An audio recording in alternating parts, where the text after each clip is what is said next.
Nessa reunião de hoje, nós vamos começar a terceira parte do conceito Rosário do Cosmos, intitulada Futuro, Desenvolvimento e Iniciação do Ser Humano. Nesse domingo, que é o dia 17 de abril de 2022, nós estudaremos no capítulo 15, o Cristo e sua missão. O assunto será a evolução da religião. Aqui nós vamos estudar o seguinte: como se deu a necessidade da religião para nós, quais foram as características das primeiras religiões e quais as razões para serem assim, como foi possível nós assimilarmos e passarmos a viver segundo os ensinamentos dados por meio dessas religiões, né? E também há uma outra coisa muito interessante que nós vamos estudar nesse sentido, é a nossa principal característica para que a gente pudesse entender e praticar cada um dos ensinamentos dados por essas religiões e por onde passamos, em que ponto nós estamos e para que ponto vamos em relação às religiões já fornecidas até o momento. Então, vamos começar a nossa reunião de estudos elevando as vibrações do nosso ambiente por meio da oração do estudante Rosa Cruz. Oração do estudante Rosa Cruz. Aumenta nosso amor por ti, ó Deus, para que possamos servir-te melhor a cada dia que passa. Faze com que as palavras dos nossos lábios e as meditações dos nossos corações sejam sempre agradáveis à tua presença, ó Senhor, nossa força e nosso Redentor. Então, vamos começar a nossa reunião só dizer o que nós estudamos na primeira e segunda parte do conceito Rosa Cruz do Cosmos, para que a gente possa entender o que foi importante, o que não foi, o que nós vimos até agora, né? E como isso vai se correlacionar com a terceira parte. A primeira coisa que nós vimos lá foi o plano pelo qual tudo isso que vemos veio à existência, né? E também aquilo que nós não vemos com os olhos físicos, mas que existe, de fato existe. Uma outra coisa que nós vimos lá também é como nós desenvolvemos o complicado organismo com o qual a gente está se relacionando com as condições externas, né? Então, com as condições fora de nós. E nós também estudamos uma parte, ainda que pequena, mas uma parte muito interessante, sobre a religião da raça judaica. Agora, o que nós vamos estudar na terceira parte, né? Na terceira parte, nós vamos estudar, primeiro, Cristo e sua missão. Depois nós vamos estudar o desenvolvimento futuro e a iniciação. Depois, o método para adquirir conhecimento direto, né? O método de como nós, cada um de nós, podemos adquirir conhecimento direto. Isso é muito importante e é um dos grandes diferenciais da Fraternidade Rosa Cruz em relação a outras escolas. A constituição da Terra e as erupções vulcânicas. E vamos conhecer também um pouco sobre o Christian Rosenkreuz, fundador da Ordem Rosa Cruz, e também da própria Ordem dos Rosa Cruz. Consideremos agora a última e a maior das medidas divinas tomadas para a salvação da humanidade, isto é, o cristianismo, que será a religião do futuro. Começando com a sua evolução na religião, no capítulo sobre o Cristo e sua missão. Nós vamos adiantar aqui, inclusive, que o cristianismo que temos hoje, praticado pela grande maioria dos irmãos e irmãs, não é ainda uma sombra do cristianismo como o Cristo ensinou e como o Cristo praticou na sua primeira vinda e ensinou-nos como praticar, né? Bom, de qualquer maneira, é um fato notável que nós e as nossas religiões têm evoluído paralelamente, em estados iguais. Então, a nossa evolução e a evolução da religião são coisas que caminham paralelas nesse esquema de evolução, queremos saber ou não. E mais, conforme um povo vai se tornando mais civilizado, mais a religião vai se tornando mais humana, mais ela vai se harmonizando com os ideais mais elevados. Foi considerando essa verdade que os materialistas deduziram que A religião nunca teve uma origem superior ao próprio ser humano. Estudando o passado por meio de escritos e conhecimentos baseados no que estava lá disponível pelos materialistas, eles chegaram a essa conclusão, né, de que o progresso, nosso progresso, o progresso de cada ser humano, civiliza o seu Deus e o modela à própria imagem. Então, vocês veem aí pela figura que conforme nós fomos evoluindo, renascimentos atrás de renascimentos, nascimentos atrás de nascimentos, foi nos dadas essas religiões, das quais eu pus alguns exemplos aqui, né, com esses símbolos, que você, se formos estudar, a gente vai vendo, né, que são religiões apropriadas para aquele tipo de gente, considerando gente nós, inclusive, né, e que foi aos poucos sendo cada vez mais idealizadas, mais voltadas para as regiões superiores dos mundos internos, conforme a nossa evolução, chegando ao ápice que é o cristianismo. Vejam bem, lá em cima, quando você vê a cruz do cristianismo, indica que todas as religiões, as que existiram e aqui existem, vão chegar ao cristianismo, independente da quantidade de renascimentos que ainda está por vir, mas terão que chegar, tá? Então, a qualquer irmão ou irmã que hoje professa uma religião que não é cristã, num renascimento futuro, ele vai se tornar um cristão, queira ou não queira, ou então ele vai se atrasar nessa evolução, não é? E por isso que o Cristo é o regente do nosso planeta, e por isso que o Cristo está fazendo todo esse esforço, com todo esse cabedal de pessoas, né, e irmãos e irmãs que chegaram ao ápice do cristianismo, para que isso ocorra em algum momento. E aqui vou fazer a primeira perguntinha.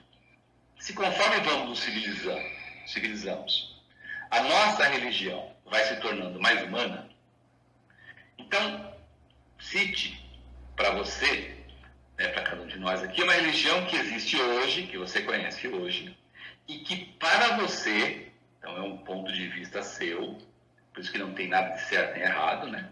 Ela não é tão humana como você acha que deveria ser. Quem gostaria de dar aí uma opinião?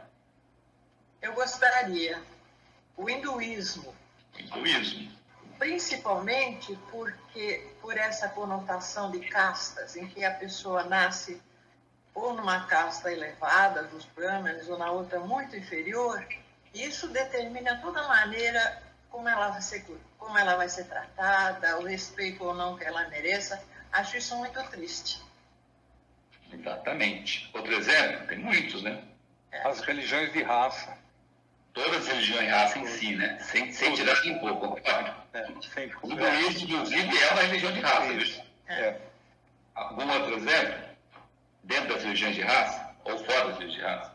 Acho que qualquer religião, na minha opinião, que não tenha o Cristo como ideal, já fica fora. É triste, né, de ver, né? Vamos considerar que, assim, ela não chega ao nível de se tornar tão humana quanto aquela que Cristo nos forneceu, né? O shintoísmo, o budismo, os maometanistas, e aí vai. E aí vai. De lá para cá, aí vamos lembrando todos, né? E os muçulmanos, nossas irmãs e muçulmanos atualmente. Eu falaria também, até são irmãos também, né, da gente, mas os testemunhas de Jeová, né, que eles não acreditam no Cristo, não comemoraram nada, assim, a Semana Santa, que tem o seu evento tão bonito, tão importante, pelo menos para nós, né, religião católica, né, e eles abominam. São religiões que admitem o Cristo apenas como um profeta, como um ser elevado. Isso. Mas não admite o Cristo como o nosso Salvador, Filho de Deus, né? Que esteve aqui na Terra. Exatamente. E é interessante esse exemplo, que é um exemplo muito próximo nosso, né? É um exemplo de uma religião que está do lado ocidental. Deve ser uma tortura. O nosso irmão e irmã está num ambiente tão elétrico e etérico como o lado ocidental desse campo de evolução e mesmo assim renegar o Cristo como seu Salvador, né? Não deve ser muito fácil, não. Infelizmente, tem muitos irmãos que professam as religiões que são cunhadas como neopentecostais, que se vocês separarem, eles se ferrenham no Antigo Testamento. Por quê? Porque é onde no Antigo Testamento a gente sabe, é a parte geovística, né? Então é fácil você conduzir as pessoas pelo medo, pelo temor, colocar as nossas irmãs mulheres num patamar sempre inferior. Então é muito fácil você usar aqueles textos como argumentos para tal, né? Mas isso, gente, não é cristianismo, não é o cristianismo que o Cristo fala, entendeu? Pode ser qualquer outro, mas não é esse que nós estamos discutindo aqui, né? É legal, porque graças a Deus há espaço para todos e para tudo, graças a Deus. Passamos aquela fase em que, pelo menos na grande parte do mundo, em que se você tentasse professar uma crença sua, você era exterminado, né? Então, pelo menos por enquanto, há essa condição aí. É um raciocínio defeituoso falar disso, né? Dizer que o homem civiliza a sua religião, simplesmente porque nós, de fato, né? Os materialistas reconhecem que nós somos apenas um corpo, sendo que, na verdade, nós não somos um corpo, né? Apenas um corpo, né? Então, se você considerasse que nós somos apenas um corpo e que daqui a gente morre, vira pó e não volta mais, aí tudo bem, mas não somos um corpo.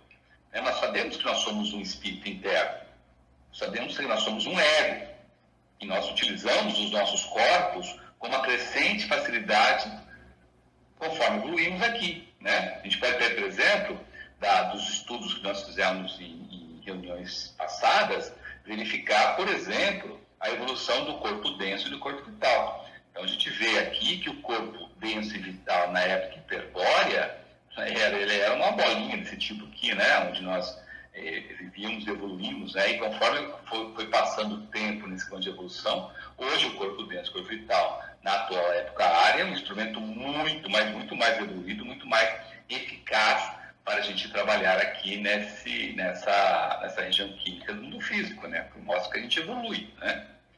A outra coisa interessante é que podemos ver que na ciência e observar também ao nosso redor, que não há dúvida alguma, né?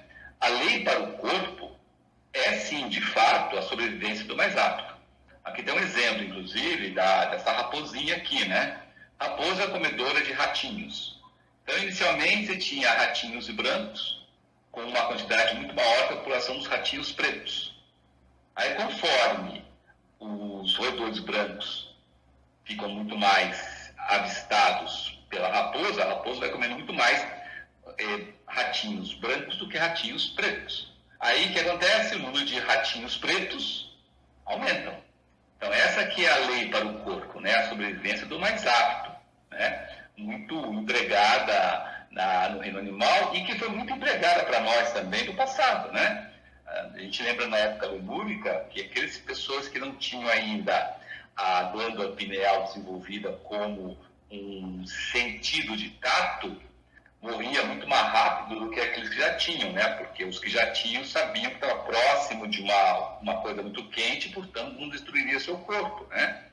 A mesma coisa aconteceu entre a época Atlântica e a época Área. As pessoas que tinham desenvolvido o pulmão sobreviviam na época Área. As pessoas que não desenvolviam morriam mais rápido e voltavam no renascimento lá para fazer um pulmão lá, um arquete pulmão lá no segundo céu. Então, de fato, do corpo, a lei é a sobrevivência do mais apto, muito descrito, inclusive, até por Darwin e outros cientistas. Agora, para nós, de fato, o ego, o espírito, a lei de evolução pede sacrifício, né? Que vem de sacro ofício, ou seja, fazer tudo o que nós fazemos neste mundo como algo sagrado.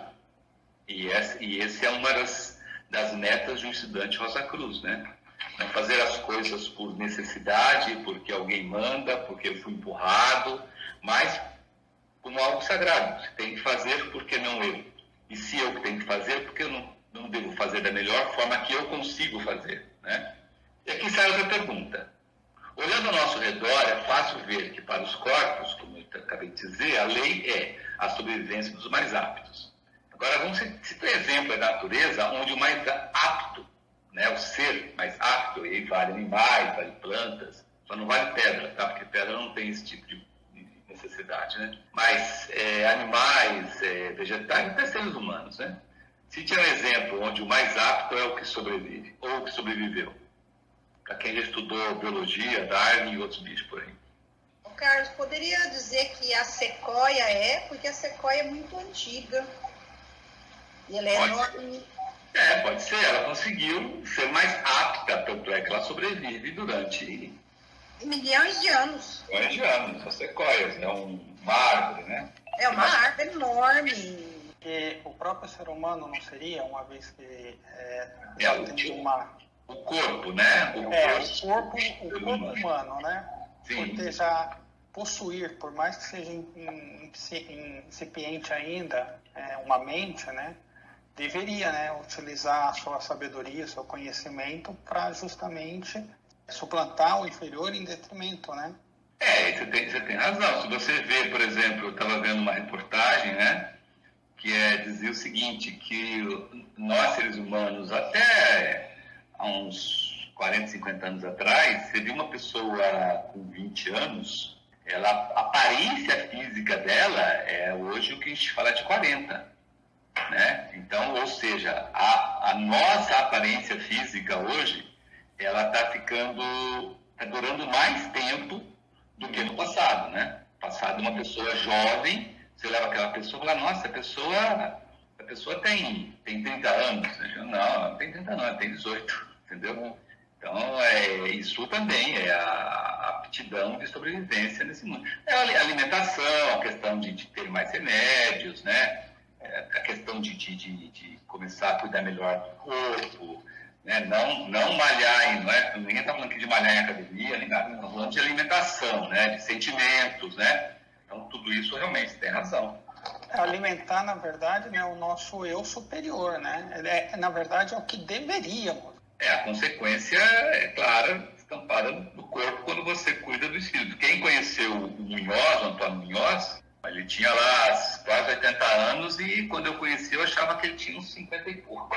Ele tinha 50 e pouco de vegetarianismo. Exato. Então, A pele dele e do rosto era coisa fantástica, né, Carlos? Fantástica. Você olhava e falava, não é possível esse homem ter toda essa idade. Exato. E uma voz de 50 anos, eu não tinha voz de 80. Eu acho que tem um exemplo assim, bem simples dessa sobrevivência dos mais aptos. Os grandes predadores, os animais carnívoros, onças, leões, quando eles vão se alimentar no rebanho de bois ou de qualquer outro animal, eles sempre procuram os mais velhos, os doentes e os bebês, sempre os mais fracos. Os mais fortes continuam. Isso, a própria seleção natural é feita por aí, né? Um outro exemplo eu acho que são os crocodilos, né? Que já sobrevivem desde da época dos dinossauros. Eles também são mais aptos. Já existiam, né? Já existiam e eles sobreviveram. Os dinossauros foram embora e eles continuaram.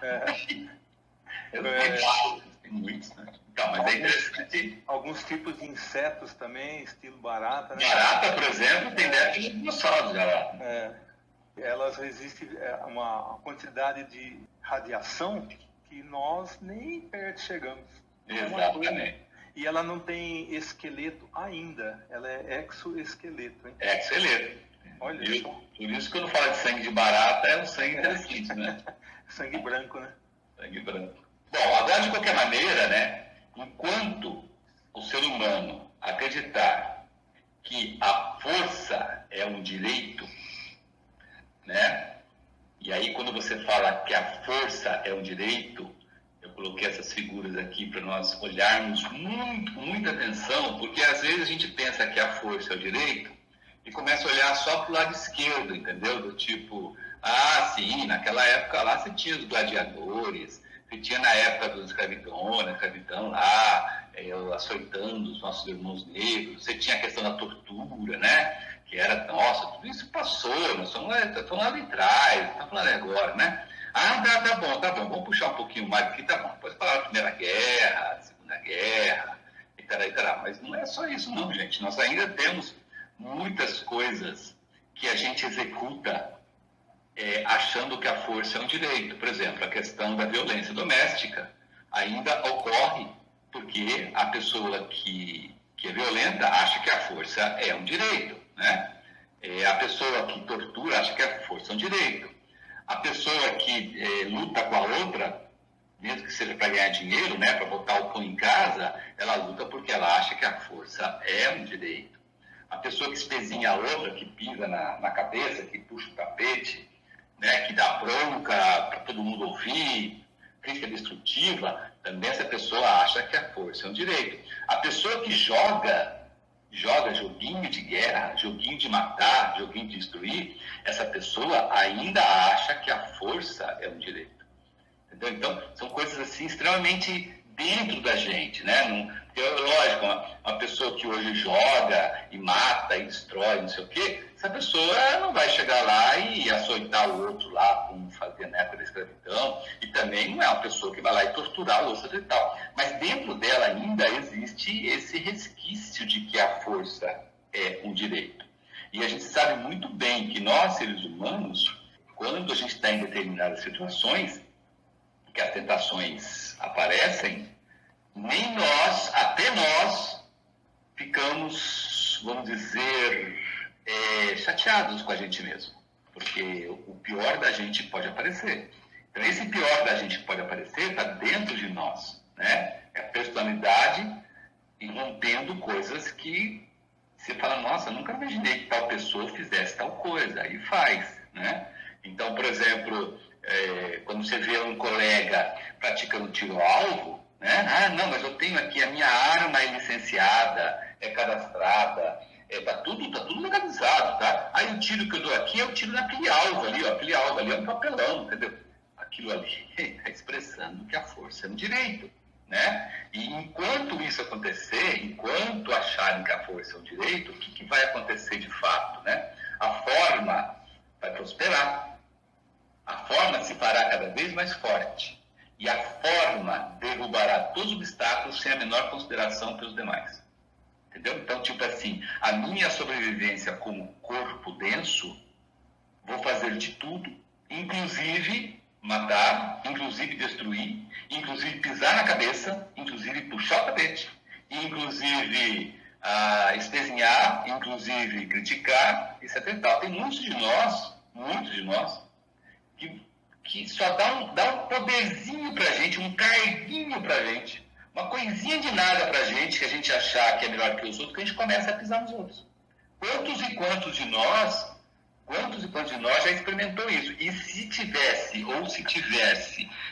se observando bem, iria ficar extremamente chateado com a pessoa mesmo, entendeu? Porque falar, caramba, olha, me deram aqui um poderzinho, e ao invés de eu usar isso para o bem do outro, eu aproveitei para pisar na cabeça do outro, para mandar o outro embora, para dizer, sabe com o que você está falando, para dar carteirada e o caramba quatro, né? Então, enquanto isso acontecer, enquanto a força é um direito, né? Isso acontece com as pessoas. Em nome da preservação do corpo denso, não é nem dos corpos. Porque uma pessoa dessa não está pensando nos corpos suprafísicos, está pensando no seu bem-estar aqui físico, né? Como se isso fosse a salvação da lavoura para ela, né? Agora, se o corpo fosse tudo, tal maneira de viver seria a única possível, tá certo? O corpo é tudo, é só isso mesmo, então, né? Que vença o mais forte, né? Além disso, como se o corpo for tudo, né? Pessoa incapaz de sentir a menor consideração pelos outros, né? Então resistiria pela força a qualquer tentativa de usurpação do que considerasse seus direitos. Então, o direito mais forte, um único tipo de justiça condizente com a lei de sobrevivência dos mais aptos. Agora, para coisa alguma teria em conta os demais. Então, é uma pessoa que vive para si, né? Todas as outras ela desconfia e está sempre atenta para derrubar qualquer um, e derrubar não só fisicamente, mas derrubar também psicologicamente, emocionalmente, financeiramente, né? E aí seria absolutamente insensível a qualquer força externa que tentasse levá-lo a executar um ato contrário àquele ato que satisfaz, que lhe dá prazer, que lhe dá o conforto, que lhe dá a riqueza, que lhe dá uma posição social, uma posição econômica e financeira, né? De tipo assim, eu faço o que eu bem entender, né?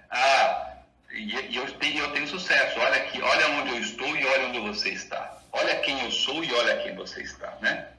Agora, fato, é claro e manifesto que quando a gente começa a se inclinar por uma diretriz de conduta mais elevada, no tratamento com os demais, com as pessoas que estão ao nosso entorno, o impulso para fazer isso, gente, não tem outro jeito, tem que vir de dentro para fora, de uma fonte que não está no nosso corpo, ou seja, de uma fonte que não é, de fato, não pode ser o resultado das observações dos nossos sentidos que são falhos.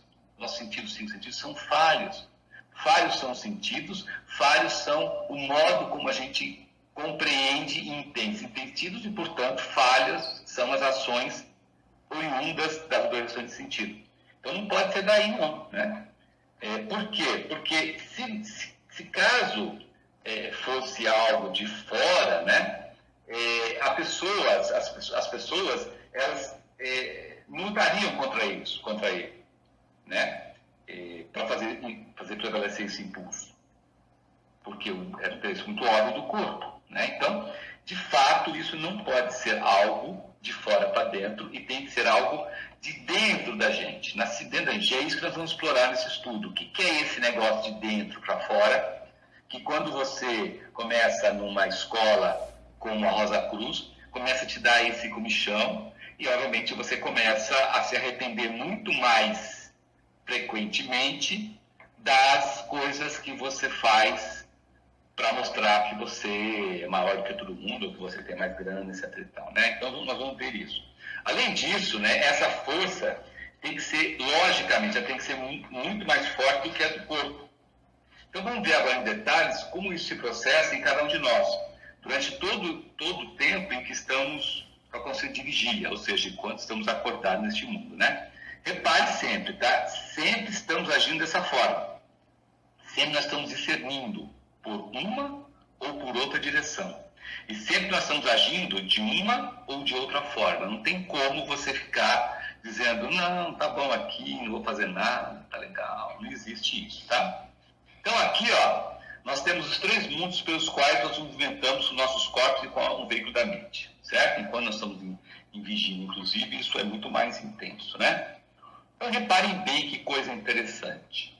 Tudo começa, né? Tudo começa com a gente, nós, o ego, que estamos na região abstrata do mundo do pensamento. Nós, todos nós aqui estamos lá nessa região abstrata do mundo do pensamento. E através dessa região abstrata do mundo do pensamento é que a gente funciona nos outros mundos, na região concreta do mundo do pensamento, no mundo do desejo, na região etérica e na região química. E a gente funciona olhando, observando, coletando, atuando nesse mundo exterior, e para isso a gente usa os nossos sentidos físicos, né? Então, esses sentidos físicos nós observamos, e esses sentidos físicos são vitalizados pelos seus correspondentes na região etérica, né? Então, dessas primeiras definições, dessas primeiras vitalidades, a gente começa a criar os sentimentos e as emoções geradas por essas observações. Então, a gente pode criar um desejo de calma, ter calma, um desejo de medo, de raiva, de inveja, de paz, de gratidão, de amor e de muitos outros sentimentos, desejos e emoções advindo essas observações.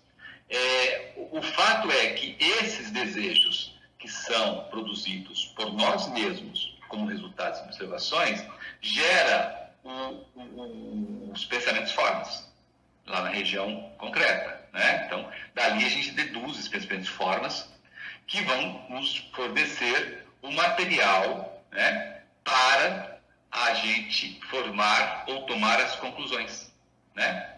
Então, essas conclusões advindas de todo esse trabalho. Esse negócio é muito mais rápido do que eu estou falando aqui, logicamente, né? E funciona de uma maneira bem inconsciente, graças a Deus, senão a gente estaria todo empetecado aí em como fazer isso de uma maneira produtiva, né? De forma que essas conclusões geram as ideias, né? Então, vocês veem que tudo começou no ato de vontade do ego, certo? Então, a vontade do ego é startou tudo isso. Não foi os sentidos lá embaixo, né? Observa, os sentidos é que fez isso degringolar. Não, foi a vontade de eu usar os meus sentidos no mundo exterior. Foi isso que, né? Vocês veem que é uma coisa de dentro para fora, uma coisa interna, não é uma coisa externa, né? Aí você fala assim, mas eu agi dessa forma porque eu vi daquele jeito. Então, porque você viu daquele jeito, você agiu daquela forma. Não é você agiu daquela forma porque alguém te disse. Não, é porque você quis. Você ouviu, você quis. Você viu, você cheirou, você experimentou, né? Você sentiu com o seu tato. Então, tudo parte de você e nada parte das coisas externas, como a gente sempre está falando. Mas eu sou assim porque o fulano me traumatizou. Eu estou assado porque eu estou com síndrome de burnout. Por isso que eu estou assado. Eu sou assim porque o meu pai abusou de mim quando eu era pequeno. Eu sou assado porque minha mãe batia em mim todos os dias. Eu sou assado porque eu era pobre e não conseguia estudar. Então, vocês veem que é ao contrário. Você é assim porque você quis. Quantos irmãos e irmãs com muito menos oportunidades conseguem se sair de uma maneira interessante, né? Quantos e quantos? Quantos e quantos irmãos e irmãs que não têm tempo, devido às suas necessidades, de ter síndrome de burnout?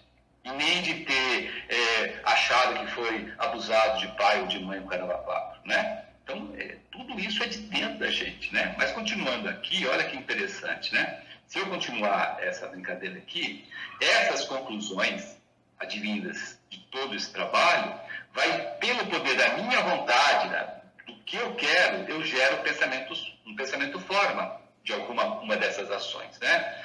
Dessas disposições. E esse pensamento forma eu posso projetar sobre o meu corpo de desejos.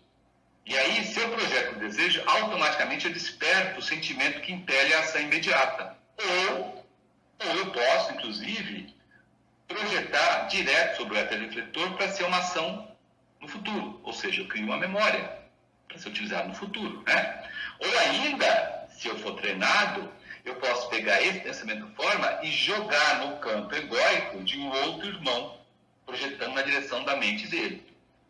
Como por exemplo, pela telepatia, ou pela oração orientada, né? Como a gente aprende na Autoridade de Rosa Cruz, né? Se a gente projeta sobre o corpo de desejos, aí essas duas forças, eu posso startar ou do interesse ou da indiferença. Se eu inicio a força de interesse, eu aciono ou a atração ou a repulsão. A atração é o seguinte: vou fazer porque me atrai. A repulsão é não vou fazer porque me atrai ou eu vou destruir porque não me atrai, né? Se for atração, então eu pego tudo isso, atuo sobre o cérebro etérico, ou seja, vitalizo essa forma de desejos originada pelo pensamento forma, eu faço a ação sobre os centros cerebrais dos nervos, dos músculos, e executo a ação no mundo externo. Entendeu? Que as pessoas vão ver o que? A ação que eu executei. Todo esse resto para cima, as pessoas não vão ver, ou se vão ver só se tiverem os olhos para verem isso, né? E em cima disso, o resultado disso, né, é impresso no meu éter do corpo vital, que fica como memória do ato, sentimento que o causou, né? E fica inclusive como um registro para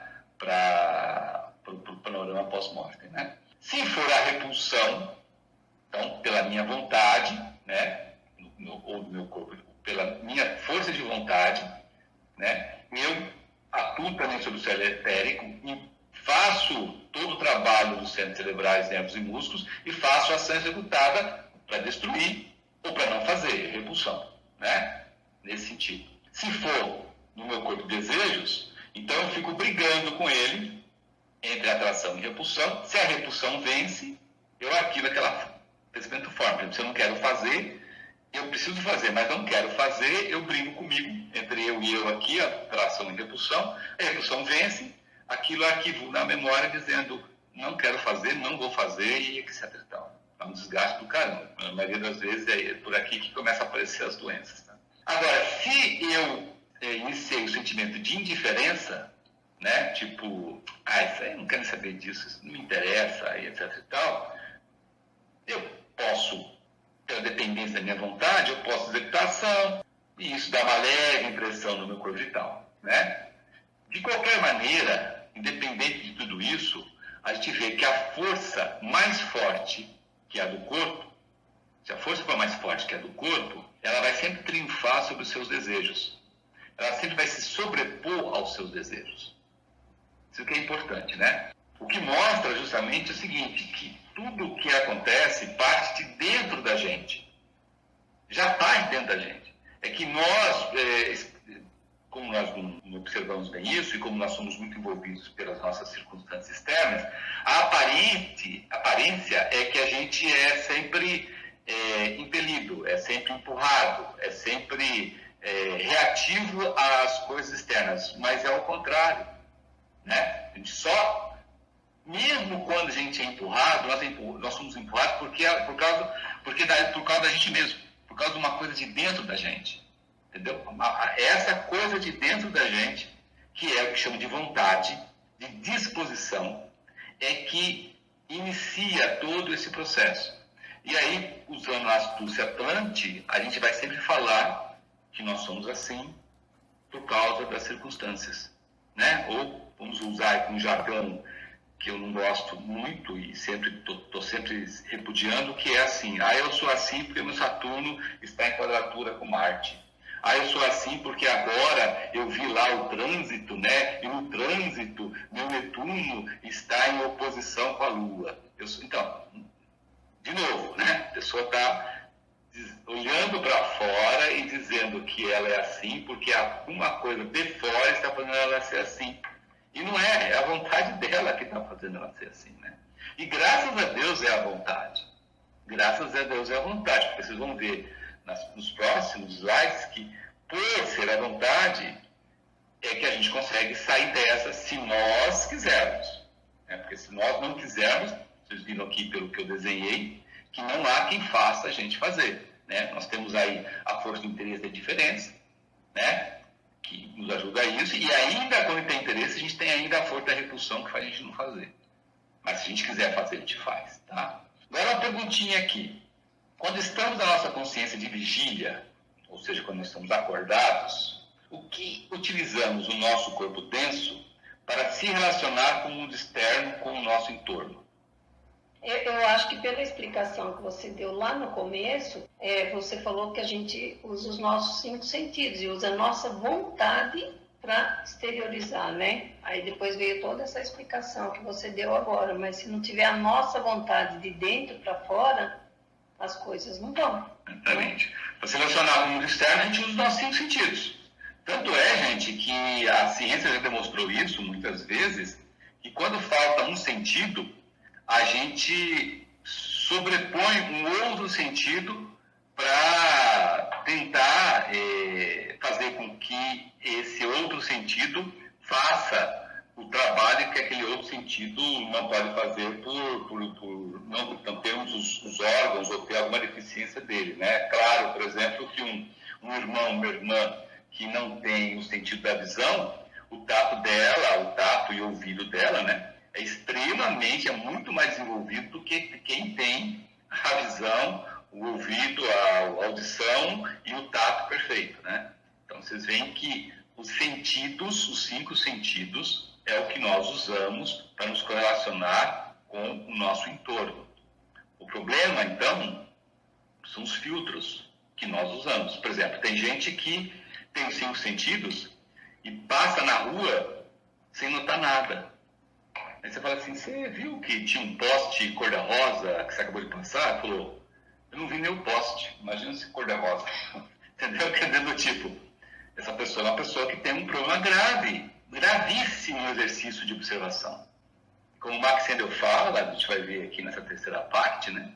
A observação é fundamental, porque se você não observa as coisas aqui na região química do mundo físico, onde as vibrações são plenas para Deus, né? As coisas, as coisas que você vê, que você se interage, tem um grau de vibração muitíssimo baixo. Você imagina você tentar ver alguma coisa no mundo do desejo, onde as vibrações são altíssimas, onde a velocidade, a distância quase não existe, onde as coisas, os eventos acontecem um interpolados para o outro. Entendeu? Então, um irmão ou irmã que não se esforça em ter uma ótima observação aqui, usando os sentidos que tem, esse irmão, ele não chegará a ter uma visão do mundo do desejo. Não chegará. Entendeu? E ele tem que ver isso, que ele não vai chegar mesmo. Não é porque, não, mas eu vou chegar. Não vai. Não vai, porque ele não vai conseguir. Ele vai chegar no mundo do desejo, como o Max Sandel fala naquele livro Ter Destino, ele vai chegar e vai ficar atônito. Porque as coisas vão acontecer de maneira tão rápida na frente dele que ele vai ficar assim, abestalhado. Ele não vai conseguir se mover e vai ficar com medo, logicamente. Vai dizer que aquele negócio lá, tô maluco aqui, né? Tô num lugar maluco aqui. Não consigo entender nada, mas não consegue porque não consigo. Se não conseguir entender as vibrações mais baixas da região química do físico. Então isso é muito importante, tá? Muito importante nós capricharmos no uso dos nossos sentidos. Perder tempo, entre aspas, perder tempo usando bem os nossos sentidos. Prestar atenção em tudo que a gente estiver falando. Se eu estou falando com uma pessoa, eu tenho que prestar atenção àquela pessoa. E hoje em dia, o que mais comum é você estar falando com a pessoa e está pensando em outra coisa. Ou então você está falando com a pessoa e você está digitando no celular, ou está olhando a televisão, ou está olhando um micro, etc e tal, e a pessoa falando com você e você responde mais ou menos. Então, esses vícios, eles acabam fazendo com que o nosso desenvolvimento espiritual fique cada vez mais comprometido, né? E a gente vai se atrasando com isso, né? Bom, de qualquer maneira, vamos voltar a essa força interna que a gente está tentando achar o que é e que nós já vimos que advém da nossa vontade, né? A gente vê que uma coisa muito interessante é que essa força, ela existe e ninguém pode negar. E essa força, por mais incrível que pareça, ela chegou a um estado que, em vez de a gente considerar a debilidade física de um irmão ou de uma irmã um meio para tornar essa vítima, estou falando de irmão, até de animais hoje em dia, né? Até de outros tipos de seres vivos. Ao invés de a gente achar que essa debilidade física é um meio de tornar essa vítima uma presa fácil e proveitosa, a gente está evoluindo de uma maneira tal que a gente reconhece nessa mesma debilidade uma boa razão para proteger o irmão, a irmã, o ser vivo mais débil. Então, o egoísmo vai sendo corroído lentamente, mas seguramente, pelo altruísmo. Isso é uma observação muito interessante para a gente ver no nosso dia a dia, no nosso entorno, e principalmente dentro de nós mesmos, com a gente mesmo, em relação como nós éramos nos primeiros 7 anos, nos primeiros 14, nos primeiros 21, né? Depois dos primeiros 28, depois dos primeiros 35, depois dos primeiros 42, e assim vai, certo? Muito interessante fazer essa análise com a gente. A natureza, gente, ela é muito segura na realização dos seus propósitos. O processo da natureza, ele é sempre lento, mas o progresso é sempre ordenado e é sempre certo. Né? As coisas funcionam como se fosse um fermento, né? A força altruística, ela vai trabalhando pouco a pouco dentro de cada um dos seres humanos, de maneira que vai transformando um ser humano selvagem num ser humano civilizado e, com o decorrer de um tempo, de muito tempo, vai transformar esse mesmo ser humano que um dia foi selvagem, transformará num Deus. Esse é o processo de evolução que nós estudamos muito no esquema de evolução na primeira e segunda parte, né? Agora, por meios materiais, a gente não consegue compreender perfeitamente o que é verdadeiramente espiritual. A gente sabe que tem uma dificuldade de sentido. Então, vamos até fazer uma ilustração aqui para ver se a gente ajuda esse entendimento. Vamos considerar um diapasão, que é esse instrumento que vocês estão vendo aí do lado, né? Quando a gente coloca esse diapasão para vibrar, ou seja, batendo ali numa varinha, numa das suas duas hastes superiores, ele começa a vibrar, ele começa a emitir uma onda sonora audível, composta de várias frequências. Aqui, essas frequências estão colorizadas para você ver como ele, conforme você vai batendo nele, ele vai emitindo esses sons em várias frequências, né? Agora a gente vai considerar 2 diapasões afinados no mesmo tom. Então ele está afinado no mesmo tom. Esses dois estão afinados no mesmo tom, né? Quando a gente faz vibrar o diapasão A, um pouco depois, né, o diapasão B começa a vibrar. Olha que interessante. O diapasão B ele vai vibrar aos poucos, um pouquinho. Mas se vai continuando golpeado o diapasão A, o diapasão B vai emitir um som cada vez mais alto até atingir o mesmo volume do diapasão A, independente da distância. Né? As experiências físicas mostram que mesmo você colocando um desses diapasões dentro de uma caixa de cristal, o som vai penetrando através do vidro e faz o instrumento emitir o som igual. Veja aqui que interessante essa figurinha aqui, né? Antes da vibração, tá os 2 diapasões parados. Aí põe o diapasão A para vibrar, o diapasão B ele vai vibrando bem pouquinho, até ele vai aumentando, até chegar à mesma intensidade de vibração do diapasão A, né? E vamos assistir um filminho. Nesse filminho vocês vão notar que tem uma bolinha que vai se mexendo e mostrando, né, de maneira visível, que o diapasão que está ao lado daquele que foi golpeado, ele vai vibrando. Quer ver que interessante? Tá aí, ó. Olha lá que interessante, tá vendo? Ele mostra que o diapasão da bolinha aí, ele vibra, vai vibrando de pouquinho, depois chega na mesma intensidade do diapasão da direita, né? Então você vê que o início vibra devagar e aí continua, vai vibrando cada vez mais intensamente. Aí vamos fazer uma pergunta.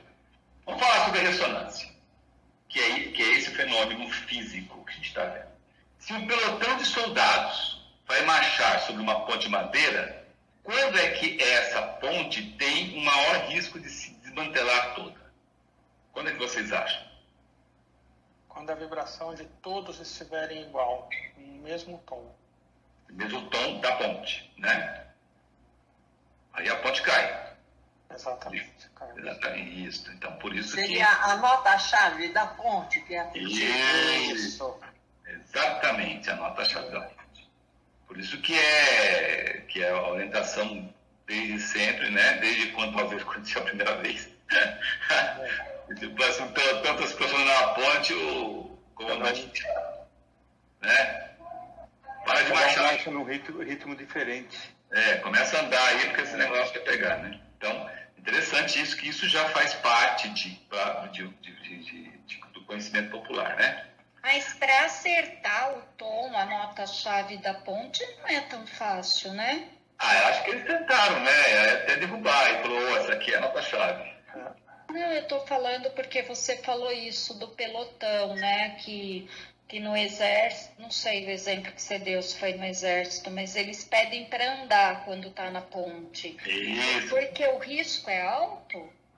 O risco é alto, você não sabe qual é a nota-chave da ponte. Vai que você começa a marchar e essa é a nota-chave, né? Por azar.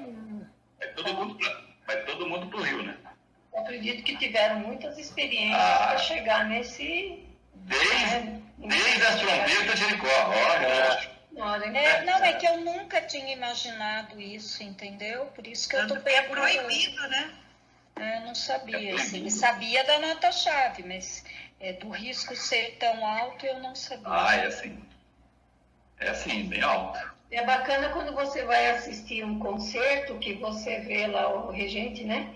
Que ele tem o diapasão dele e ele já fica tentando, ele dá, acho que é o Lá que ele dá, né? Para acertar todos os outros instrumentos naquela nota. Bacana, né? O uso do sentido da audição, sua primazia, né? Mas vamos lá. Outra ilustração, tá? As invisíveis vibrações sonoras têm grande poder sobre a matéria concreta. Isso nós estamos vendo nos casos aí da ponte, né? E ela pode destruir ou criar. Vou mostrar aqui um estudo que chama uma experiência de Chandni. Esse cara, né, por volta de 1797, ele chamava Ernest Florence Friedrich Chandni, era um físico Ele era físico e músico, alemão. Ele teve algumas experiências interessantes sobre placas placas metálicas, né? Você tem aqui umas placas metálicas, né? Retangulares e outras circulares, com estrelas e tal. E no centro, ele manteve o centro preso, mas o contorno ficou livre. O que ele fazia com esse trem aqui? Ele pegava um arco de violino e passava bem aqui nas pontas, aqui nas beiradas dessa vibração, né? E pulverizava a placa com areia fina. Então, conforme ele ia passando aqui o arco de violino, ia formando essas figuras que vocês estão vendo aqui, ó, essas figuras internas aqui, tá vendo? Né? Então, e essas figuras ficaram conhecidas na acústica como figuras de Chant-Lie, né? formada por linhas especiais, ou linhas nodais. Isso aí foi muito estudado, né? E a gente pode ver também que a gente pode também fazer um outro tipo de experiência nesse sentido. Atualmente, ao invés de usar o arco de violino e você pode usar o que a gente chama na engenharia ou na tecnologia gerador de frequências, né? O gerador de frequência é um aparelho que gera uma frequência, um som, né? Uma frequência diferente, o som mais agudo, o som mais grave, e essas frequências são medidas em hertz. Então, se eu posso pegar esse gerador de frequência, pego a ponta do fio da saída da frequência, ligo numa placa de metal, jogo nessa placa de metal fios finos, grãos finos de areia, né? E conforme se vai aumentando a frequência ou baixando a frequência, ele vai formando essas figuras de Chant-Lie. E aí você tem aqui nessa figura todas dão uma quantidade grande de figuras que são formadas, né, com esse tipo de vibração, né? Isso é interessante porque está mostrando o seguinte, que o som modela a matéria, né? Isso é importante. E o mais legal é que a voz humana também é capaz de produzir tais figuras. E sempre a mesma figura para o mesmo som. E a voz também, ela é capaz de construir ou de destruir. Então vamos ver aqui um caso da voz quebrando um copo de cristal. Olha aqui.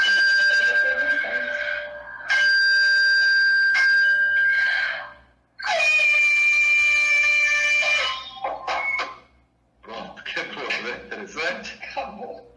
Quebrou. Né? Sempre a mesma matéria produz o mesmo som. Olha que interessante, né? E isso é mais importante. Olha só, tudo isso aqui o Marciano está usando para explicar da onde vem essa força de dentro para fora que promoveu a evolução da religião dentro da gente. Olha que interessante. Aí aqui, né? Aí agora vocês vão ver que quando a gente toca uma nota depois de uma outra no instrumento musical, olha só o que acontece.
eletricista.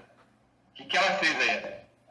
Ela foi tocando as escadas a cada meio tom, subindo e descendo. Fez uma escala ascendente, meio tom, depois uma escala descendente, meio tom, não foi? Isso. Então para mostrar justamente o seguinte, eu pus esse slide para te mostrar os tons. Então, ele tocou lá, dó, ré, mi, fá, sol, lá, si, né? Não foi? Ela tocou dó, depois dó sustenido, ré sustenido, mi, depois fá sustenido, sol sustenido, né? Assim que ela foi subindo, cada meio tom. Cada meio tom, por quê? Porque o instrumento piano te dá essa possibilidade de caminhar em meio tom, né? Isso. Então, se um violino, por exemplo, seria outro tipo de subida e descida, concorda? Acho que sim. Então, mas vocês veem interessante, né? Estou para vocês verem que esses tons existem, porque tem muita gente que não viu, né? Então, dó sustenido, ré sustenido, mi, fá sustenido, e assim vai para frente e para trás, são tons, né? São nome de tons, são sons específicos de uma escala musical, né? Isso é importante de notar, porque da mesma forma que temos um tom, um som, que produz no ouvinte uma vibração clara e distinta, essa vibração clara e distinta também produz na parte inferior da nossa cabeça. E produz aonde? Num lugar que nós chamamos de medula oblonga ou oblongata. Nessa posição existe uma chama. Todos nós, tá? Invisível, lógico, né? E essa chama é de origem divina. Ela produz um som, como um zumbido de abelha. Olha o zumbido. E esse zumbido de abelha, tonalizado, dependendo do tom, ela é a nota-chave do nosso corpo denso. Se esse tom, né, esse zumbido tonalizado, se está alto ou clara, ou baixo ou opaca, vai depender de como nós nos alimentamos e como é que nós lidamos com a força vital solar. Se ela estiver alta e clara, indica um corpo denso, mais saudável do que quando ela está baixa ou opaca, que indica um corpo denso, mais doente do que então. Certo? Olha que interessante aonde a gente vai nesse sentido de tom, de som, que é onde, por isso é importante notar isso, né? Aí eu faço uma pergunta: em que região, de que mundo estão os arquétipos dos nossos corpos e da nossa mente atuais? Região do pensamento concreto. O que vocês acham? Eu concordo com ela. Então, gente, isso é importante porque é o seguinte, né? Toda vez que toca uma nota, a gente sente nesse lugar a mesma vibração. Todos nós. Se a gente usar o nosso exercício da teste de observação, vocês vão observar isso. Se vocês nunca observaram, é porque vocês nunca usaram como de acordo. Aliás, usaram sim, porque é muito mais fácil você se sentir, vamos dizer, incomodado por uma nota que você não gosta, do que confortável com uma nota que você gosta. Por quê? Porque nós, seres humanos, sempre estamos reclamando das coisas. Então é muito mais fácil reclamar do que quando está confortável a gente dizer: essa nota é o som da minha nota-chave, né? Se eu não sei nem o que é nota, nunca ouvi falar nessas coisas, também nunca prestei atenção nisso. Precisa ser músico para isso, tá, gente? Não precisa ser músico, só estudar um pouquinho, né? Prestar mais atenção um pouquinho do que ficar vivendo ao léu, né? Então, toda vez... Oi? Não sei se é o caso, ou se vocês se recordam, que não vou precisar tempo porque eu não me recordo, mas eu me recordo de uma matéria que saiu de uma aeronave que sobrevoava lá a cidade de Brasília e em um determinado momento ela passou em um dos edifícios do governo e quebrou uma quantidade enorme de vidros. Exatamente, é o caso da ponte. É o caso da ponte. Exatamente. Tocou a nota-chave lá do vidro e vibrou até quebrar, né? Porque diversos vidros e não tem só um edifício onde a aeronave passou, né? Mas é só em uma região quebrou uma quantidade enorme de vidro do lado do edifício. Exatamente. É isso mesmo. É só como um exemplo assim, mais pertinente aí do nosso dia a dia, do cotidiano que a gente tem, né? Exatamente. É isso mesmo. Agora, olha que coisa interessante, ó. Cada astro, esses astros são justamente o Sol, a Lua, Mercúrio, Vênus, Marte, Júpiter, Saturno, Urano, Netuno e Plutão. Cada um desses astros, ele tem uma nota, ele emite uma nota, né? Então, si bemol maior, lá bemol maior, fá sustenido maior, ou dó natural, né? Mi bemol maior, ou ré maior, ré bemol maior, ou mi maior, fá maior, ou si maior, sol maior, ou lá maior, lá maior, si maior e mi maior. Então, essas notas, né, constituem justamente a sintonia de cada um de nós nesta vida aqui, né? Então, é o tom do astro no qual nós estamos sintonizados para esta vida, né? É a nossa nota-chave. E isso advém do que nós estudamos do horóscopo Rosa Cruz como regente da vida, né? Sabendo que cada astro rege um signo, né? Tem aí a correlação entre astro e signo, né? Então, é a mesma conotação de tom. Então, por exemplo, se eu tenho como regente da vida o Sol, então, se eu toco alguma coisa em si bemol maior, eu tenho muito mais conforto do que se eu tocasse um outro tipo de nota. Desde que eu toque essa nota de maneira suave e construtiva, porque se eu tocar de maneira destrutiva e estridente, né? Então, tem muita gente que, por exemplo, pega um si bemol maior, toca num violino, a pessoa se sente muito bem. Toca numa guitarra, a pessoa está querendo bater com a guitarra na cabeça de quem tocou, entendeu? Ou então toca numa percussão, a pessoa quer ficar desesperada, né? Então depende muito, inclusive, logicamente, do estado espiritual de uma pessoa, né? E tudo isso advém dos arquétipos que nós formamos, como a Magli respondeu, né? Que estão lá no região do pensamento concreto. E que é a base dos nossos corpos e da nossa mente, né? Então, arquétipo por arquétipo, a gente foi construindo, né? Lá na região do pensamento concreto, e aí nós fomos descendo, esses arquétipos foram tomando forma de corpos, ou de veículo como a mente, né? Tudo isso, logicamente, baseado no átomo semente de cada um desses corpos. Então, todos esses arquétipos que vocês estão vendo, todos esses corpos que vocês estão vendo, eles vibram no mesmo tom, que é o tom do meu regente da vida, que é o tom do meu signo, no qual eu nasci como ascendente, né? Se for tocada lenta e suavemente, te dá um descanso, repousa o corpo e, inclusive, é muito utilizado no processo de cura, porque tonifica os nervos e restaura a saúde. Agora, se ao contrário é tocada de maneira alta, estridente, longamente, pode até matar uma pessoa. Ok? Então, isso que é importante a gente saber, né?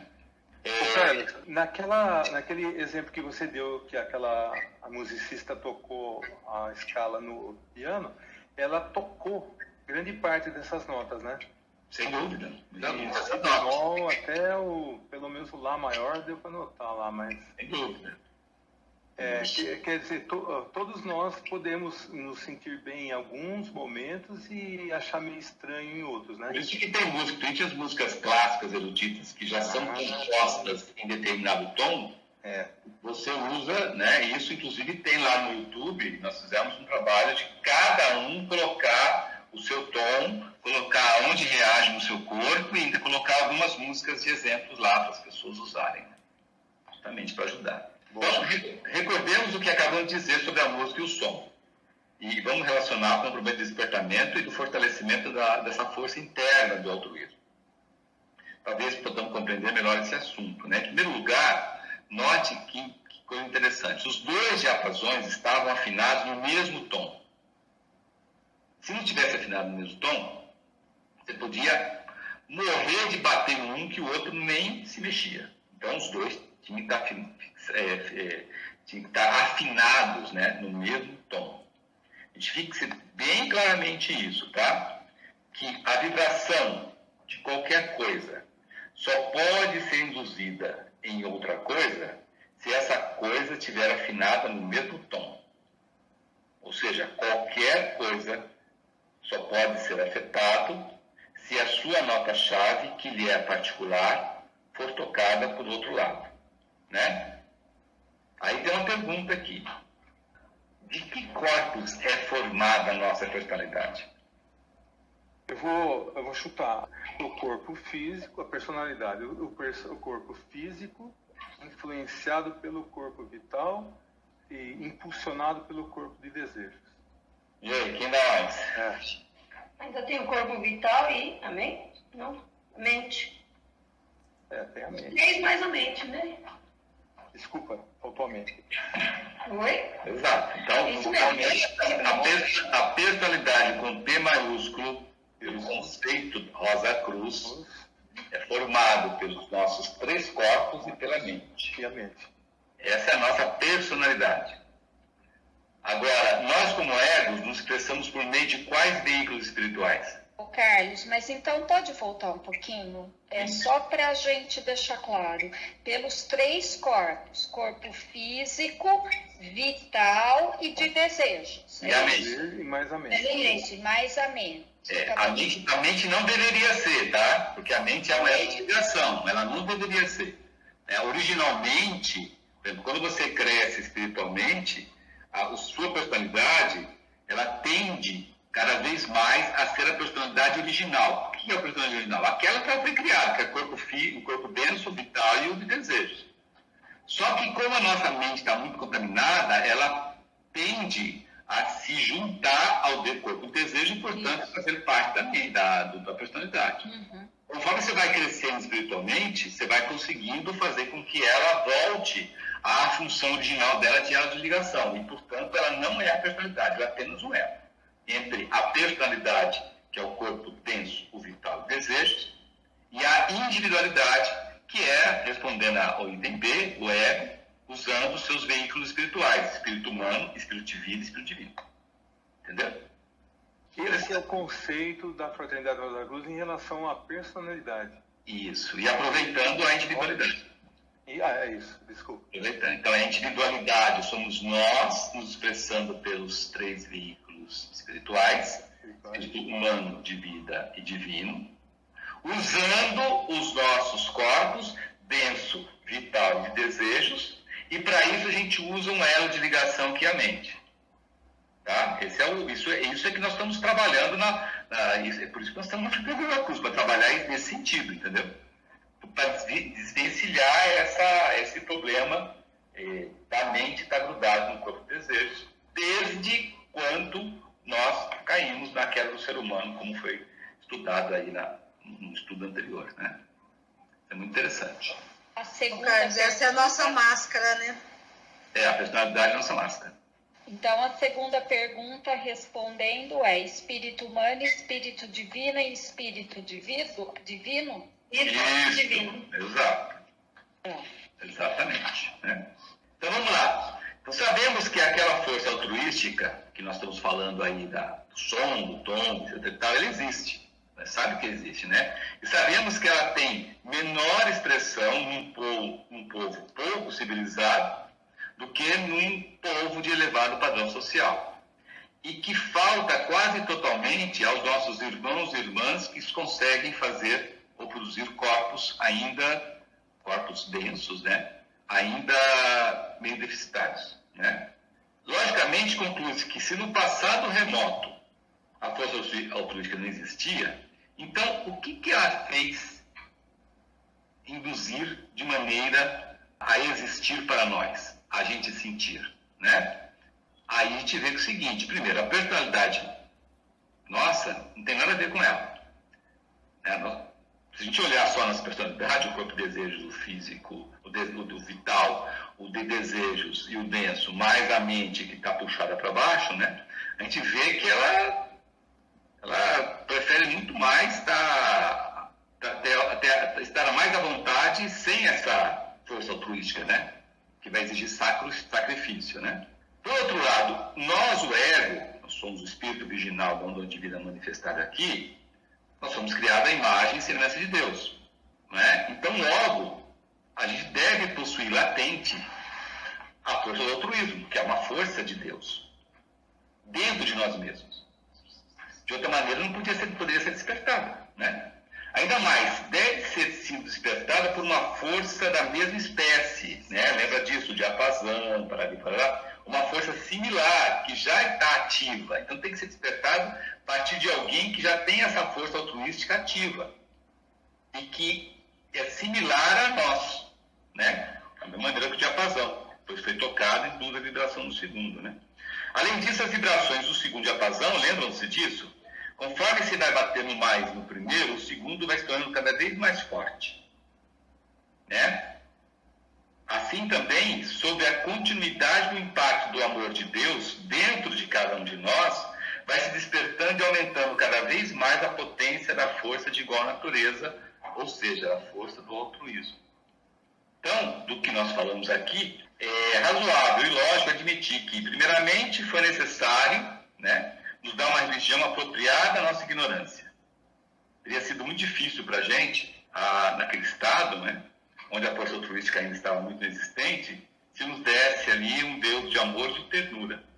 Com certeza a gente ia considerar esses atributos uma debilidade do Deus, como muitos hoje ainda acham, né, que Deus, por ser muito bonzinho, ele é muito débil, muito fraco, né? Lembra na época do Cristo, o fato do Cristo não querer pegar em armas e destruir os romanos, ele foi tido como um líder débil, um líder... Tanto é que para muitos irmãos e irmãs, o Cristo não é o Salvador, né? Cristo falhou no seu intuito com... é um ótimo profeta, é um monte de coisa aqui, mas está longe de ser o Salvador, né? Justamente porque ainda hoje, ainda assim, tem muita gente que considera que um Deus todo ternura e todo amor ainda é muito falho, né? E por outro lado, nesse sentido também, a gente não conseguiria reverenciar esse tipo de Deus possuidor de qualidades tão desprezíveis naquele momento. Então, o Deus que a gente reverenciava naquele momento de baixa serenidade seria ser um Deus forte, um Deus temível, um Deus que tivesse o raio, o trovão e o poder para fulminar, para destruir, para fazer se entender com medo, né? Isso é interessante. E esse Deus, inclusive, hoje ainda é muito mais cortejado por muitos irmãos e irmãs, ainda hoje, viu, entendeu? Por incrível que pareça, né? Só você ler na internet que você descobre alguns irmãos e irmãs que ainda adoram esse tipo de Deus, né?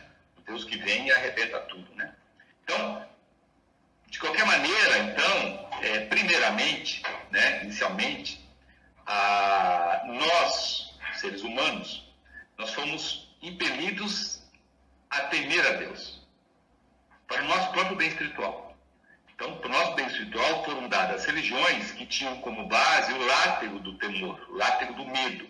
Ou seja, adorar a Deus por meio do medo, a quem começamos naquela época a pressentir. E começaram a fazer sacrifícios para agradá-lo. Naquela época, lá no início, né? Isso é chamado na Rosa Cruz como a primeira dispensação. O conceito de dispensação é o seguinte: o que é dispensação com D maiúsculo? É a ajuda que recebemos em forma de ensinamentos à nossa disposição para voltarmos a Deus, né? Para voltarmos a Deus, né? Então são graus que vão sendo dados a nós para chegarmos a Deus, né? Então de Deus viemos, para Deus voltaremos. Nós estamos voltando para Deus e aí é nos dado as religiões, processo todo de recepção de um Deus, de acordo com nosso grau de evolução. Então, o primeiro a ser dado foi esse. Gente, mas isso nós estamos falando isso lá do passado, o homem primitivo, ser humano nosso primitivo, com o corpo denso já assim, estamos falando de época área, ninguém está falando ninguém está falando de terrestre, ninguém está falando de outros períodos, estamos falando daqui, estamos falando da época lemúrica, da época atlante, né? Não estamos falando da época hiperbórica, a época hiperbórica a gente estudou aqui, não era tão, ainda nós éramos mais espiritualizados do que físicos, né? Mas na época lemúrica, antes nós éramos assim, foram dados isso, nós estudamos, né? Época lemúrica, raça lemúrica, vimos lá como é que era. Então, estou dizendo isso porque naquele momento evolutivo, nós praticávamos o fetichismo. Adorava pedaço de pau, adorava pedra, adorava boneco, né, animais, construía deuses lá para cada coisa, né? Inclusive antropomórficos, né? Então, Deus lá com cabeça de elefante, outro Deus com cabeça de vaca, tarará. Faziam sacrifícios humanos ao Deus desconhecido, né? Isso, vocês veem isso muito na história, como os astecas, os maias, os fenícios e muitos outros povos lá, dos quais, inclusive, muitos de nós renascemos, né? Fazíamos isso para aplacar a fúria de Deus, né? Então, se eu mato lá uma criança, sacrifício humano, aquele Deus lá, ele vai dar uma boa colheita para mim. Então, eu sacrifico uma criança, menina, etc e tal, né? Naquele momento evolutivo, nós estamos falando isso lá atrás, né? Quais são as reminiscências praticadas por muitos de nós ainda hoje? A mesma coisa. Amuletos, patuás, voodoo, né? Correntinha. Promessas. Promessas. Tatuagem também, né? Promessas no sentido de joelho. Tudo que você faz, ou tudo que você usa, dizendo que aquilo te protege contra o mal. Isso é Tá reminiscência. bom, então eu falei besteira. Isso é reminiscência. Então, se eu usar uma correntinha bonitinha porque eu acho bonita, legal. Agora, se eu usar uma medalhinha porque aquilo fecha meu corpo e me protege do mal das pessoas, eu estou praticando uma reminiscência daquele tempo antigo, gente. Entendeu? Se eu faço um trabalho na encruzilhada, eu estou praticando reminiscência daquele tempo antigo. Se eu uso uma camisa cor de qualquer coisa toda vez que eu vou num lugar porque aquela camisa me dá sorte, eu estou praticando uma reminiscência daquela época. A saída da escada. Não está errado. Não está errado. Isso não existe nada de errado, certo? Mas você tem que ter a consciência que está muito longe do cristianismo. E está reflorescendo dentro de você uma coisa que já deveria ter sido aprendida há muitos anos atrás como lição. Entendeu? Isso é o primeiro grau, tá? Primeira dispensação. Aí nós tivemos a segunda dispensação. Estou falando isso do passado, viu, gente? Em um passado bem remoto.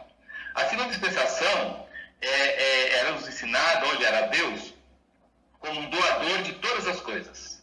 Então, Deus dá tudo. Ele me dá um carro novo, me dá uma esposa, me dá um marido, me dá filho, me dá casa, me dá uma boa colheita, me dá meus animais, me dá meu cavalo, me dá tudo.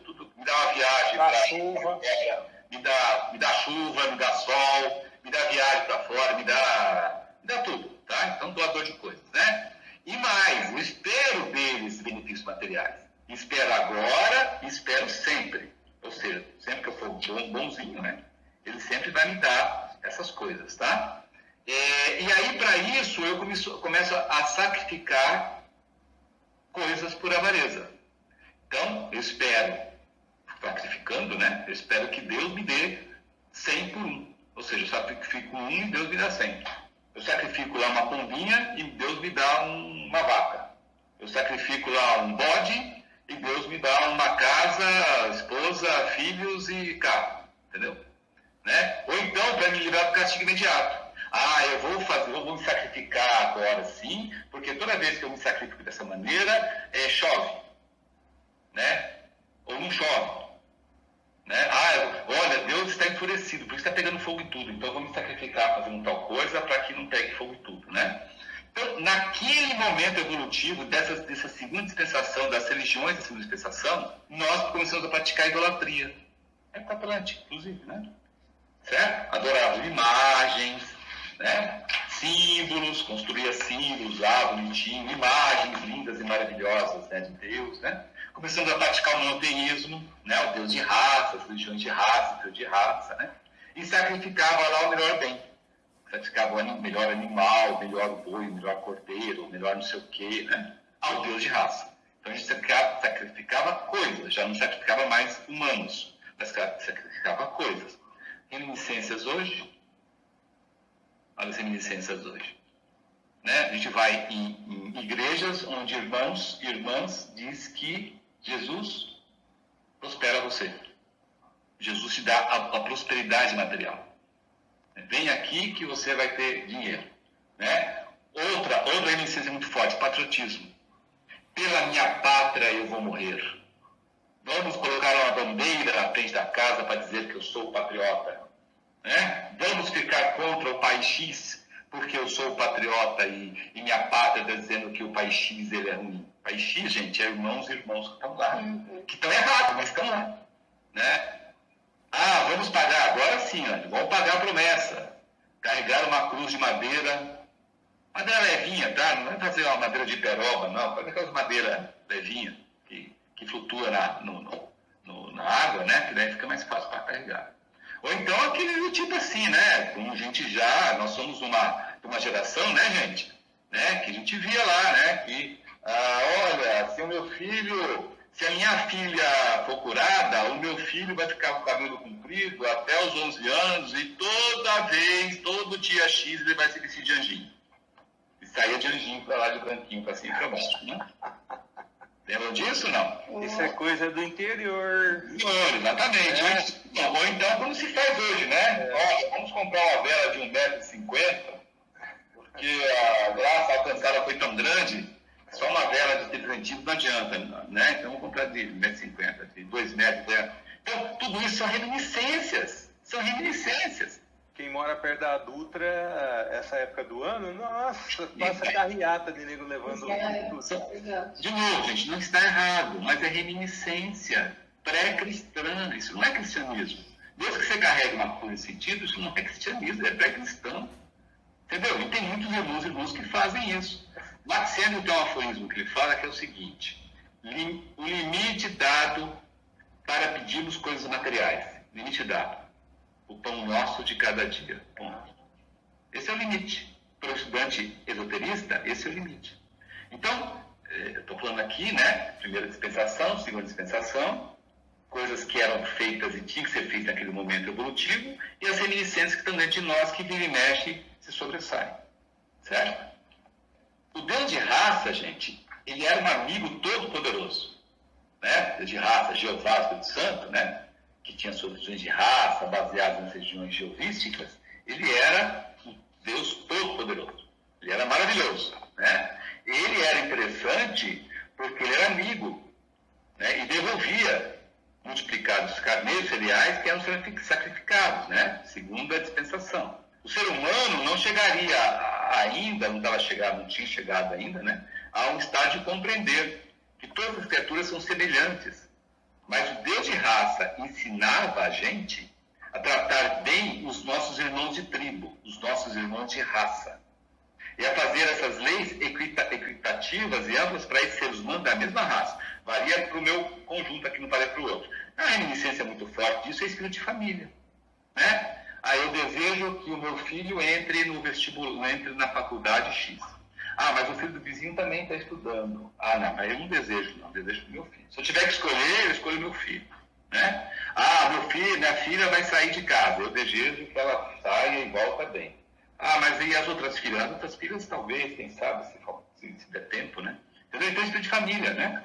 Você briga lá, você chega e fala uma coisa para um filho de uma pessoa, a família inteira volta contra você, né? Entendeu? Então, o espírito de família é terrível, tanto patriarcal quanto matriarcal. É uma reminiscência muito forte dessa época, né? Que a gente tem que eliminar, se nós somos realmente um estudante esoterista, né? Com o Julieta de Shakespeare, né? Exato, e aí vai. Agora, não imaginemos, então, que esses progressos, né, esses passos progressivos de cada um de nós foram dados facilmente. Não imagine que se nós nos rebelemos, nós nos obedecemos, né? Houve muitos fracassos e muitos retrocessos, né? A Bíblia judaica, por exemplo, está cheia de exemplos onde nós esquecemos os nossos deveres e esquecemos, inclusive, os deveres ditados por espíritos de tribo, por espíritos de raça, né? E que a gente foi cada vez mais tentando furar a lei, né? Tentando estar acima dessa lei. E até hoje, poucas são as pessoas que aprenderam a conhecer, a obedecer essas leis. Estou dizendo os 10 mandamentos, né? Então, isso é muito importante a gente ter essa noção para a gente não ficar naquela de achar, né, que a gente está indo bem, que a gente está... Acho que ainda tem muita coisa para a gente fazer, né? Agora, graças a Deus, sempre tem os avançados, né? E esses avançados, irmãos e irmãs, sempre precisam de ideais mais avançados, né? E sempre precisa de um novo grau. Aqui nós estamos falando do terceiro grau, né? A terceira dispensação. E nessa terceira dispensação, nós somos oferecidos a adorar a Deus com orações e a viver uma vida reta, né? A cultivar a fé no céu, onde a gente obterá recompensas no futuro. E aonde a gente se abstém do mal, para que esse mal nos livre do castigo futuro do inferno. De modo que, se assegurasse uma recompensa futura, um estado de existência, isso só seria devido à nossa fé. E nesse sentido foi dado um grande passo, um passo extremamente trabalhoso. Porque era fácil, gente, se a gente levar uma ovelha, um boi, um novilho, no templo, para oferecer em sacrifício, que era a segunda dispensação, né? Você leva lá o fruto da colheita, põe lá a espiga de milho, põe não sei o quê, põe uva, põe o caramba com as hortas, não sei o quê, para adorar o Deus da tribo, o Deus de raça, o Deus da guerra, o Deus da agricultura, o Deus da chuva, o caramba quatro. Nesse ponto, o que está se pedindo não é isso. Não é esse sacrifício de bens. Mas o que está se pedindo é um sacrifício da própria pessoa. Né? Não é um único sacrifício. Também não é um sacrifício como um mártir, né? Eu vou morrer aqui porque eu vou morrer e aí eu sou o sacrifício. Não, é um sacrifício do dia a dia. Né? Sacrifício em que nenhuma recompensa visível e imediata, mas sempre uma fé e uma felicidade futura. Nesse sentido, é de admirar que nós achássemos difícil realizar esse elevado ideal de agir bem continuamente, né? Porque é coisa duplamente difícil. Por que é coisa duplamente difícil? Porque exige o seguinte, que releguemos completamente o nosso próprio interesse e que é pedido para a gente que se sacrifique sem nenhuma garantia de nenhuma recompensa à frente. Agora, de qualquer maneira, é gratificante a gente constatar que, apesar de tudo, a prática do altruísmo está começando a dignificar cada um de nós e que vem aumentando de uma maneira fantástica. Né? Por quê? Porque a sabedoria dos seres que são responsáveis atualmente por esse esquema de evolução, conhecendo tudo da nossa fragilidade, da tendência a nos unir com as tendências, com os instintos egoístas do nosso corpo, e conhecendo os perigos do desânimo diante de tal norma de conduta, nos deram a doutrina do perdão dos pecados. Aí a última perguntinha, facinha essa. Qual é o outro nome que é conhecido além de consequência? Expiação vicária. Causa e efeito. Isso, causa e efeito. É o nome mais usado para a lei de consequência, a lei de causa e efeito, né? Agora, a doutrina dos perdão dos pecados, ela é muito desprezada por muitas pessoas, né? Tem muitos filósofos avançados que acham que a doutrina, que existe a lei de consequência, a lei de causa e efeito. Que esse negócio de doutrina dos pecados, ela foi inventada, né? E a gente estuda na Matéria da Cruz e comprova que não. Que a lei de consequência dos pecados, ela forma parte do esquema de melhoramento e aperfeiçoamento de cada um de nós. A doutrina dos pecados, ela fornece a cada um de nós a força necessária para lutar, apesar de repetidos fracassos, e para conseguir a subjugação da nossa natureza inferior, da personalidade, né? Recordemos que nesse momento evolutivo, para quem está vivenciando esse tipo de religião que nós determinamos de terceiro grau, as pessoas, a grande maioria, nada conhecia das leis do renascimento nem de consequência. Ainda hoje tem muita gente que não conhece a lei de renascimento e que tem como lei de consequência uma coisa muito leve, uma coisa pau, pedra, pedra, mistura com karma, mistura com um monte de gigante que não tem nada a ver, né? Mas não conhecia. Outra coisa interessante, né, é que achava, mas é difícil, e só num tempo curto, já que eu não tenho nele linear de nascimento, então eu tenho apenas um curto tempo de anos para realizar esse grau de desenvolvimento, né? Tenho só uma vida curta para chegar a essa perfeição exigida pela religião cristã, né? E a gente vê também que o seguinte, que o próprio sacrifício do Calvário, se bem que tem servido para os propósitos, né, que serão indicados nos próximos estudos que nós fizemos aqui, ele se converteu, sim, na luz da esperança, para todas as almas fervorosas, para realizar o que se vivencia esse tipo de religião que a gente denomina de terceiro grau. Parece impossível, né? Nós estudamos, inclusive, que essa religião de terceiro grau, a gente chama no jargão de cristianismo popular, né? Dado por muitas religiões cristãs sérias, né? Aí, nos próximos estudos, nós vamos continuar avançando para falar do quarto grau de dispensação, de como nós chegamos lá, e de como o quarto grau também é religião cristã, só que se chama de cristianismo esotérico, né? E nós vamos explicar também, com mais detalhe e aprofundamento, de como usar a doutrina dos planos pecados no quarto grau, de fato, porque hoje ela é usada de uma maneira até muito simplista para quem está no terceiro grau, né? Bom, e assim, gente, a gente termina o nosso estudo do capítulo 15, a Cristo e sua missão, com o assunto evolução da religião.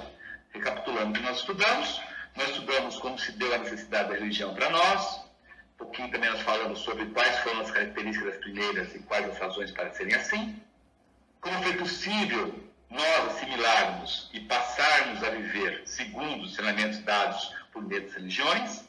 Também estudamos um pouco a principal característica para entendermos e praticarmos os ensinamentos dados por essas religiões, por onde passamos, em que ponto estamos e para que ponto vamos em relação às religiões nos fornecidas até então. Vamos agora fechar essa reunião de estudos e nos preparar para a participação da oficiação do ritual devocional utilizo do templo, rezando a oração Rosa Cruz. Oração Rosa Cruz. Não te pedimos mais luz, ó Deus, senão olhos para ver a luz que já existe. Não te pedimos canções mais doces, senão ouvidos para ouvir as presentes melodias. Não te pedimos mais força, senão um modo de usar o poder que já possuímos. Não mais amor, senão habilidade para transformar a cólera em ternura. Não mais alegria, senão como sentir mais próxima essa inefável presença, para dar aos outros tudo o que já temos de entusiasmo e de coragem. Não te pedimos mais dons, amado Deus, mas apenas senso para perceber e melhor usar os dons preciosos que já recebemos de ti. Faze que dominemos todos os temores, que conheçamos todas as santas alegrias, para que sejamos os amigos que desejamos ser, para transmitir a verdade que conhecemos, para que amemos a pureza, para que busquemos o bem e, com todo o nosso poder, possamos elevar todas as almas, a fim de que vivam em harmonia e na luz de uma perfeita liberdade. Que as rosas floresçam em vossa cruz.